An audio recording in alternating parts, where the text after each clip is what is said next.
తెలంగాణ ప్రజల్ని కాంగ్రెస్ ప్రభుత్వం మోసం చేసిందని కేంద్ర మంత్రి కిషన్ రెడ్డి విమర్శించారు. రైతులకు రుణమాఫీ సంపూర్ణంగా జరగడం లేదని ఆరోపించారు. ప్రతి గ్రామం నుంచి రుణమాఫీ అందని రైతుల లిస్టును బీజేపీ ఆఫీసుకు పంపించాలని కోరారు. వారికి తాము అండగా ఉంటామని భరోసా ఇచ్చారు.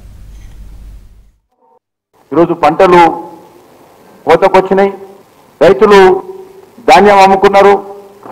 కానీ ఏ ఒక్క రైతుకు కూడా ఈ రోజు వరకు కూడా మరి బోనస్ ఇవ్వలేదు.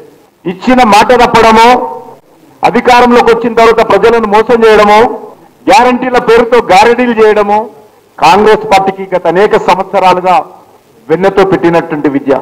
మోసం చేయడమే కాంగ్రెస్ పార్టీ యొక్క నైజం. అందుకే ఈరోజు బోనస్ ఎక్కడ పోయిందో తెలియదు, కౌలు రైతులకు పంట సాయం ఎక్కడ పోయిందో తెలియదు, రైతు కూలీలకు 12,000 సాయం ఎక్కడ పోయిందో తెలియదు, రైతులకు సంబంధించి రైతు భరోసా ఇంతవరకు అందలేదు. ఈరోజు ఈ రకంగా చెప్పుకుంటూ పోతే ఈ ప్రభుత్వము మరి అన్ని రకాలుగా తెలంగాణ ప్రజలను మోసం చేసింది.